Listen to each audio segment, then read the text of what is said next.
अरुणाचल प्रदेश की कठोर पहाड़ियों पर तैनात वर्दी का एक और सिपाही देश के लिए अपनी सांसें कुर्बान कर गया।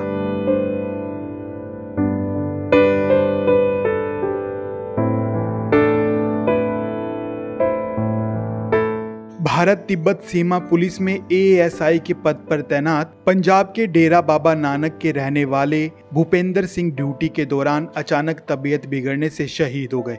सुबह परेड और पीटी के दौरान उन्हें अचानक चक्कर आ गया और वे जमीन पर गिर पड़े। साथी जवानों ने तुरंत उन्हें अस्पताल पहुंचाया। इस दौरान डॉक्टरों ने उन्हें बचाने की खूब कोशिश की, लेकिन वे उसे बचाने में असमर्थ रहे और वे देश के लिए शहीद हो गए।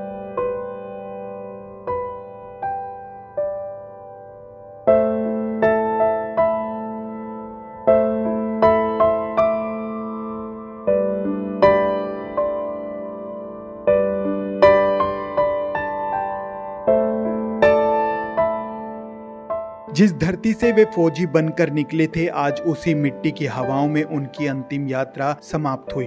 फूलों से सजे वाहन में जब शहीद का पार्थिव शरीर गांव में पहुंचा तो माहौल करुणा से भर उठा।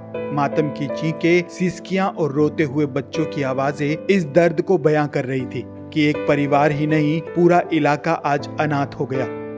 मातम की चीखें, सिसकियां और रोते हुए बच्चों की आवाजें तक इस दर्द को बयां कर रही थी कि एक परिवार ही नहीं, पूरा इलाका आज अनाथ हो गया। जैसे ही शहीद का पार्थिव शरीर गांव में पहुंचा तो मां तिरंगे से लिपटकर रोने लगी।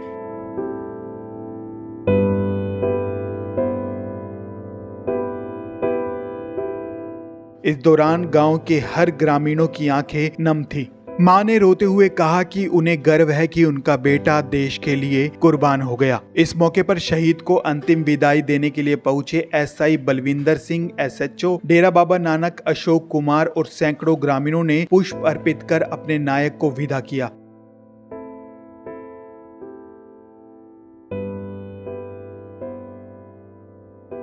इस दौरान सबसे भावुक और दर्द देने वाला पल वो था जब विदेश से आए शहीद के बेटे ने आंखों में आंसू लेते हुए अपने पिता की चिता को अग्नि दी। कांपते हाथों की उस चिंगारी ने एक पिता के सपनों को, एक घर की हंसी को और एक मां की गोद की ममता को पल भर में दफन कर दिया। इस मौके पर शहीद को श्रद्धांजलि देने के लिए पूरा इलाका उमड़ पड़ा।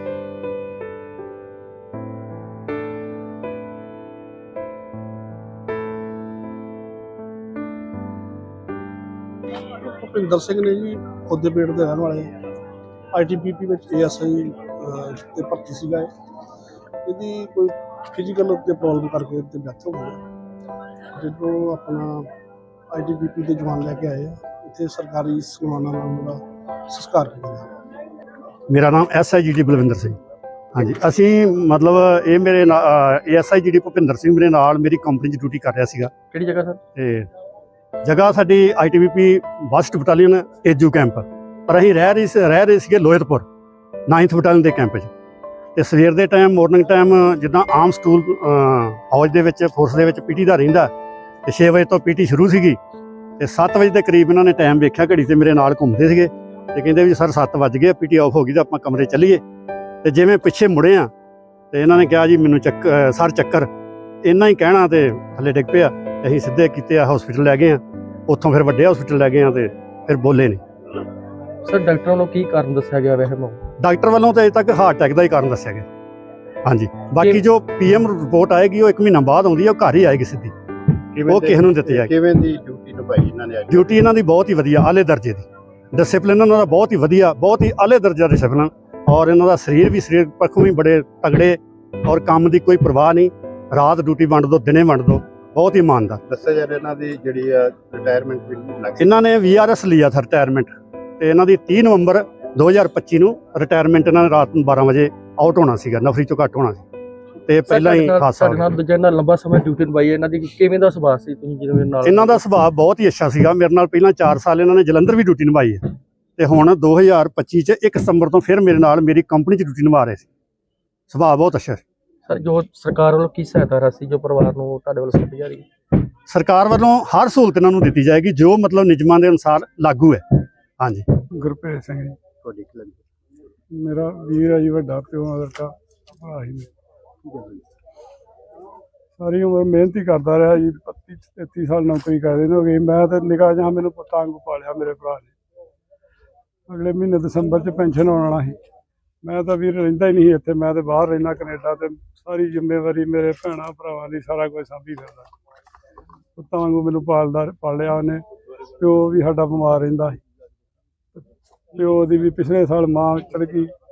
ਮੇਰਾ ਵੀਰ ਤੇ ਰੱਬ ਦਾ ਰੂਪ ਹੀ, ਮੈਂ ਕੀ ਕਹਿ ਸਕਦਾ ਜੀ, ਮੇਰੇ ਕੋਲ ਕੋਈ ਸ਼ਬਦ ਨਹੀਂ। ਕਿਵੇਂ ਡੈਥ ਇੱਥੇ ਮੈਨੂੰ ਸਾਰੀ ਉਮਰ ਸਿੱਖਿਆ ਦਿੰਦਾ ਰਿਹਾ ਜੀ। ਮੇਰਾ ਸਰੀਰ ਭਾਰਾ, ਮੈਨੂੰ ਉਹਨੇ ਕਹਿਣਾ ਨਾ ਆਪਣੇ ਸਰੀਰ ਵੱਲ ਧਿਆਨ ਦਿਆ ਕਰ, ਸੈਰ ਕਰਿਆ ਕਰ, ਖਾਇਆ ਪੀਆ ਮਾੜਾ ਨਾ ਖਾਇਆ ਪੀਆ ਕਰ। ਉਹ ਤਾਂ ਸਵੇਰੇ ਵੀ ਘੰਟਾ ਸੈਰ ਕਰਨੀ, ਸ਼ਾਮੀ ਵੀ ਸੈਰ ਕਰਨੀ। ਬਿਮਾਰੀ ਦਾ ਚੇਤਾ ਹੀ ਨਹੀਂ। ਪੀਟੀ ਕਰਕੇ ਆਇਆ ਜੀ, ਸਾਨੂੰ ਤੇ ਉਹੀ ਦੱਸਿਆ ਫੌਜ ਲੋ ਜੋ ਪਤਾ ਲੱਗਾ, ਤੇ ਆਣ ਕੇ ਚੱਕਰ ਆਏ, ਡਿੱਗ ਪਿਆ, ਨਾਲ ਹੀ ਅਟੈਕ ਹੋ ਗਿਆ। ਆਖਰੀ ਵਾਰ ਬੱਚੇ 2 ਬੱਚੇ ਆ ਜੀ। ਬੱਚੇ ਕਦੇ ਇੱਕ ਬੱਚੀ ਅਜੇ ਵਿਆਹਣ ਵਾਲੀ ਆ, ਉਹਦਾ ਵੀ ਨਹੀਂ ਚਾਅ ਕੀਤਾ। ਮੁੰਡਾ 1.5-2 ਸਾਲ ਹੋਏ ਵਿਆਹ ਹੋਏ ਨੂੰ, ਉਹ ਮੇਰੇ ਕੋਲ ਬਾਹਰ ਹੀ ਕੈਨੇਡਾ। ਆਖਰੀ ਵਾਰ ਗੱਲ ਕਦੋਂ ਹੋਈ ਭਾਈ ਤੁਹਾਡੀ ਇਹਨਾਂ ਦੇ ਭਾਈ ਨਾਲ?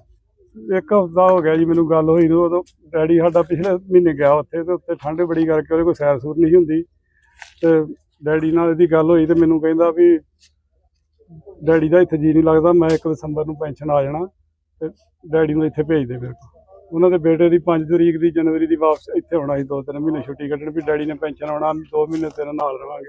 ਨਾਲ ਸਾਡੇ ਡੈਡੀ ਨੇ, ਮਤਲਬ ਮੇਰੇ ਭਰਾ ਦੇ ਪਿਓ ਨੇ ਵੀ ਆਉਣਾ ਸੀ, ਉਹਦੀ ਪੈਨਸ਼ਨ ਆਉਣ ਦੀ ਖੁਸ਼ੀ।